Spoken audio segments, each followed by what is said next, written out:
নমস্কাৰ সকলোকে স্বাগতম জনাইছোঁ ইউটিউব চেনেল কুমাৰ বাসন্ত আছামলৈ। বিধানসভা নিৰ্বাচন পালেহি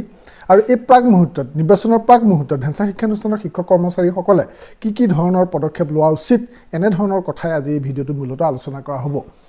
ভেঞ্চাৰ শিক্ষানুষ্ঠানৰ শিক্ষক কৰ্মচাৰীসকলে নিজৰ যি সমস্যা সেই সমস্যাখিনিতে বৰ্তমান ব্যতিব্যস্ত হৈ আছে। তেওঁলোকৰ মানে চিন্তাৰ শেষ নাইকিয়া হৈছে। কেতিয়া সমস্যাবোৰ সমাধান হ'ব বা নতুন চৰকাৰখনে কি কৰিব ইত্যাদি বিভিন্ন কথা আহি পৰিছে। আৰু বিধানসভা নিৰ্বাচন আহি পালেহি আৰু এই নিৰ্বাচনৰ সময়ত বিভিন্ন দলৰ যি দলীয় টিকেটৰ যিখিনি মানে প্ৰাৰ্থীত্বকেন্দ্ৰিক সংঘাত চলি আছে বা নিৰ্বাচনৰ লগত জড়িত বিভিন্ন কথা বতৰা এতিয়া এই সময়ত চৰ্চিত হৈ আছে। কিন্তু এই সময়ত স্বাভাৱিকতে ভেঞ্চাৰ শিক্ষানুষ্ঠানৰ শিক্ষক কৰ্মচাৰীসকলৰ সমস্যা কিছু পৰিমাণে মানে আলোচনাৰ পৰা বাদ পৰি আছে। আমিও ভেঞ্চাৰ শিক্ষানুষ্ঠানৰ সন্দৰ্ভত ধাৰাবাহিক যি ভিডিঅ' দি আছিলোঁ এই কেইদিনত ভিডিঅ' সংখ্যাটো কমাই দিব লগা হৈছে, কাৰণ নতুন কিছুমান ইনফৰ্মেশ্যন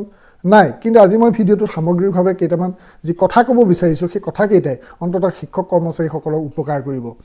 এতিয়া আপোনালোকৰ যিসকলৰ পষ্ট প্ৰভিঞ্চিয়েলাইজ হ'ল সেইসকলৰ সমস্যা সমাধান হোৱা নাই, কাৰণ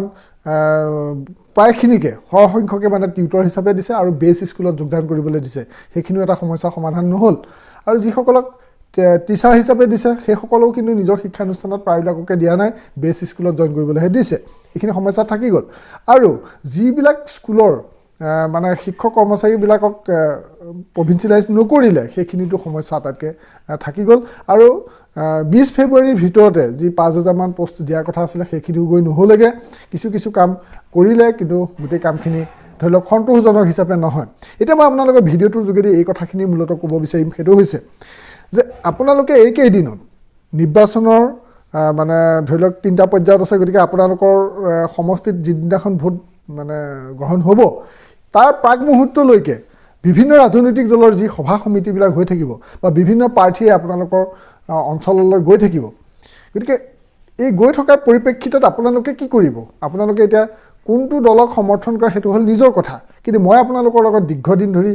বিভিন্ন বিষয় আলোচনা কৰি থাকোঁ। মই আপোনালোকক নিৰ্দিষ্ট এইটো দল ভাল, এইটো দলে সমস্যা সমাধান কৰে,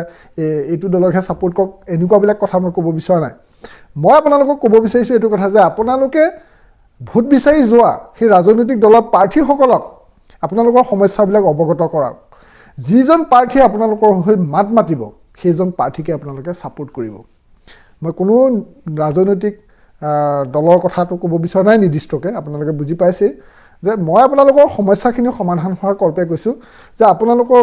যিখিনি লোকক আপোনালোকে পায় সেই প্ৰাৰ্থীসকলক আপোনালোকে অন্ততঃ কেইজনমান গোট খাই পেলাই আপোনালোকে কওক যে বিগত বিধানসভাবিলাকত যি দেখা গৈছিলে কেইজনমান নিৰ্দিষ্ট বিধায়কৰ বাদ দি প্ৰায়সকলেই কিন্তু ভেঞ্চাৰ শিক্ষানুষ্ঠানৰ শিক্ষক কৰ্মচাৰীসকলৰ সমস্যাৰ সন্দৰ্ভত নিমাতে আছিলে আৰু তেওঁলোকে সমস্যা সমাধানৰ ক্ষেত্ৰত কোনো ধৰণৰ যোগাত্মক পদক্ষেপ লোৱা দেখা নগ'ল। আৰু জাতীয়তাবাদৰ কথা কোৱা অসমত তথাকথিত বিভিন্ন যি দল সংগঠন আছে সেই দল সংগঠনবিলাকে নতুন দল গঠন কৰিছে, মানে ৰাজনৈতিক দল গঠন কৰিছে। তেওঁলোকে আগতে বেলেগ দল আছিলে, তাৰপৰা গৈ ৰাজনৈতিক দললৈ আহিলে। কিন্তু সেইসকলেও আপোনালোকৰ কাৰণে মাতিছে নে নাই সেইটোও আপোনালোকে পৰ্যবেক্ষণ কৰক। আৰু চৰকাৰৰ ফালৰ পৰা যদি আমি চাওঁ, চৰকাৰৰ ফালৰ পৰা শিক্ষামন্ত্ৰী ডাঙৰীয়াৰ সম্পূৰ্ণ সমস্যাখিনি সমাধান নকৰিলেও শিক্ষামন্ত্ৰী ডাঙৰীয়াই যিখিনি মানে সমাধান কৰিলে তাৰ বাদ দি কিন্তু বাকী বহু বিধায়কৰ বা আগৰ চৰকাৰখনৰ দিনতো শিক্ষামন্ত্ৰী যিহেতু একেজনেই আছিলে, কিন্তু দেখা গ'ল যে বৰ্তমানৰ শিক্ষামন্ত্ৰী বা আগৰ চৰকাৰখনৰ শিক্ষামন্ত্ৰীয়ে সেই এইজন শিক্ষামন্ত্ৰী মানে হিমন্ত বিশ্ব শৰ্মা ডাঙৰীয়াই যিখিনি ভেঞ্চাৰ শিক্ষানুষ্ঠানৰ কাৰণে কাম কৰিছিল তাৰ বাদ দিতো বাকী শিক্ষামন্ত্ৰীবিলাকৰ ভূমিকাই নাই। আগতেতো কেইবাজনো হৈছিলে, গতিকে সেইখিনি কথাও মানে ভাবিব লাগিব যে কি হৈছে কি কথা। আৰু যোৱা বিধানসভাবিলাকত আমি দেখিছিলোঁ AIUDFৰ কেইজনমান বিধায়কে সক্ৰিয়ভাৱে ভেঞ্চাৰ শিক্ষানুষ্ঠানৰ সমস্যাৰ সন্দৰ্ভত মানে বিষয়খিনি কৈছিলে, কিন্তু সেইসকলে কালিলৈ শিক্ষামন্ত্ৰী হ'লে যে কিমান সমস্যা সমাধান কৰিব পাৰিব সেইটো বাস্তৱত হ'লেহে আমি গম পাম। কিন্তু মই আপোনালোকক আজি ভিডিঅ'টোত কোনো ধৰণৰ নিৰ্দিষ্ট দলৰ কথা ক'ব বিচৰা নাই যে এইটো দলৰ লোকসকলেই ভাল, এইটো দলৰ লোকসকল বেয়া। মই আপোনালোকক এই কথাটো স্পষ্ট ক'ব বিচাৰিছোঁ যে আপোনালোকে এই প্ৰাৰ্থীসকলক বাধ্য কৰাওক, নিৰ্বাচনৰ আগতেই আপোনালোকে বাধ্য কৰাওক যে ভেঞ্চাৰ শিক্ষানুষ্ঠানৰ ক্ষেত্ৰত এইকেইটা সমস্যা আছে, এই সমস্যাকেইটা যদি আপোনালোকে বিধানসভাত মাতিব মানে এইখিনি উত্থাপন কৰিব পাৰে বা এই সমস্যাখিনি যদি সমাধান কৰিব পাৰে তেতিয়াহে আমি আপোনালোকক ছাপোৰ্ট কৰিম। দেশৰ বিভিন্ন সমস্যাৰ সন্দৰ্ভত যিখিনি কাম কৰে কিন্তু চৰকাৰখনে কৰি থাকিব কিন্তু ভেঞ্চাৰ শিক্ষানুষ্ঠানৰ সমস্যাবোৰ ইমানেই জটিল এইখিনি বিভিন্ন আন্দোলন প্ৰক্ৰিয়ায়ো চৰকাৰৰ গা লৰাব নোৱাৰে সমস্যাবোৰ সমাধান কৰিব নোৱাৰে এতিয়া সমস্যা সন্দৰ্ভত যদি ক'বলৈ যাওঁ বহুত দীঘল হৈ যাব ভিডিঅ'টো আপোনালোকে নিজেও জানে সৰু সৰু কাৰণতে ভেঞ্চাৰ শিক্ষানুষ্ঠানৰ একাংশক বাদ পেলাই থৈছে মানে আৰু নতুন চৰকাৰখনত কি হয় সেইটোতো আমি ভোট গণনাৰ পাছতে আমি গম পাম যে নতুন চৰকাৰখন হয় কি কোনখন চৰকাৰ বা শাসনলৈ আহে সেইটোৰ ওপৰতো নিৰ্ভৰ কৰিব আৰু নতুন চৰকাৰখনে বা কেনে ধৰণৰ পদক্ষেপ লয় সেইটো এটা আমি চাব লাগিব যেহেতু এটা নিৰ্বাচন সমাগত এটা নিৰ্বাচন কেন্দ্ৰিক মই বিশেষ কথা ক'ব বিচৰা নাই কিন্তু মই আপোনালোকৰ সমস্যা কেন্দ্ৰিক কথাবোৰ ক'ব বিচাৰিছোঁ যে আপোনালোকে সমস্যাবোৰ সমাধানৰ কল্পে এই চৰকাৰখন গঠন হোৱাৰ পিছলৈ বাট চাই নাথাকিব এই আগতীয়াকৈ আপোনালোকে সেই প্ৰাৰ্থীসকলক বাধ্য কৰাওক এই যেতিয়া ভোট বিচাৰি যাব আপোনালোকৰ গাঁৱে গাঁৱে যাব আপোনালোকৰ সেই এলেকাত বিভিন্ন সভা সমিতিবিলাক হ'ব তাত আপোনালোকে গৈ কওক যে এই ভেঞ্চাৰ শিক্ষানুষ্ঠানৰ অসমৰ সমস্যাবোৰ কি আজিৰ তাৰিখত আমি যিখিনি দেখিছোঁ বহু ৰাজনৈতিক নেতাই ভেঞ্চাৰ শিক্ষানুষ্ঠানৰ সমস্যা সন্দৰ্ভত অৱগতই নহয় এতিয়া ভেঞ্চাৰ বুলি ক'লে ভাবে এইখিনি সমাজৰ আৱৰ্জনা বুলি ভাবে তেওঁলোকক প্ৰভিঞ্চিয়েলাইজ কৰাটো কোনো গুৰুত্ব নাই বুলি ভাবে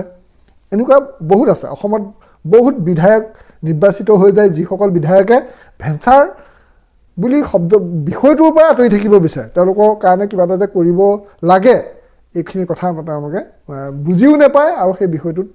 মানে সোমাব নিবিচাৰে আৰু আমি বিগত বিধানসভাবিলাকত দেখিছোঁ কেইজনমান যি বিধায়কে সক্ৰিয়ভাৱে বিধানসভাত কথা কৈছে আমি তেখেতসকলকতো ধন্যবাদ আৰু প্ৰশংসা কৰিবই লাগিব আৰু যিয়ে মাত মাতিব সেয়া বিজেপিয়ে হওক কংগ্ৰেছেই হওক বা AIUDFয়ে হওক যিয়ে নহওক যিসকলে মাত মাতিব আমি তেওঁলোকক সদায় প্ৰশংসা কৰিবই লাগিব গতিকে ভেঞ্চাৰ শিক্ষানুষ্ঠানৰ শিক্ষক কৰ্মচাৰীৰ কাৰণে আচলতে নিৰ্দিষ্ট কোনো এইটো দলেই ভাল এইটো দলেই বেয়া বুলি কথা নাই মুঠতে তেওঁলোকৰ প্ৰতিনিধিসকলে যাতে তেওঁলোকৰ সমস্যাখিনি সমাধান কৰিব পাৰে তাৰ কাৰণে অন্তত এই নিৰ্বাচনৰ ভোটৰ আগতেই এটা আপোনালোকে বাধ্য কৰাওক আপোনালোকে সভা সমিতিত আপোনালোকৰ মনৰ কথাবোৰ কওক আৰু এই কথাখিনি কোৱাৰ উদ্দেশ্যে আজি মই ভিডিঅ'টো প্ৰস্তুত কৰিলোঁ এতিয়া বহুতে গুজৰি গুমৰি ঘৰতে বহি আছে তেওঁলোকৰ সমস্যাবোৰ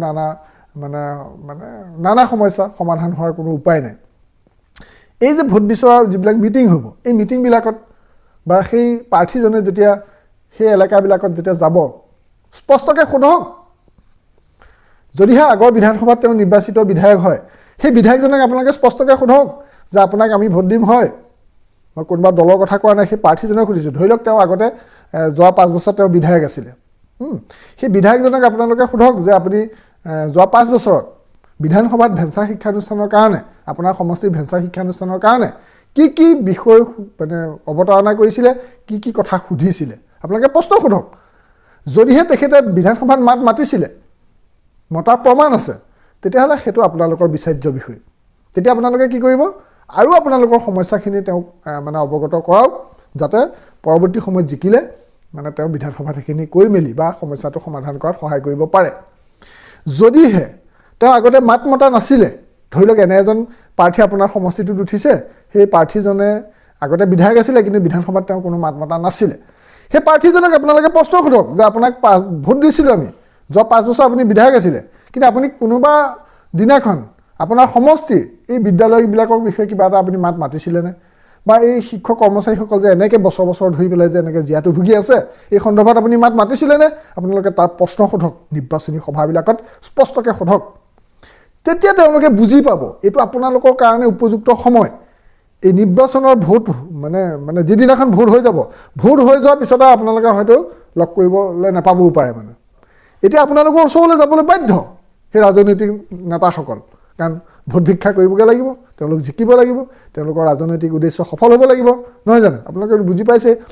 এইটো হ'ল আপোনালোকৰ সুযোগৰ সময় এই সুযোগটো সদ্ব্যৱহাৰ কৰক আপোনালোকে প্ৰশ্ন সোধক যদিহে তেওঁ আগতে মাত মতা নাছিল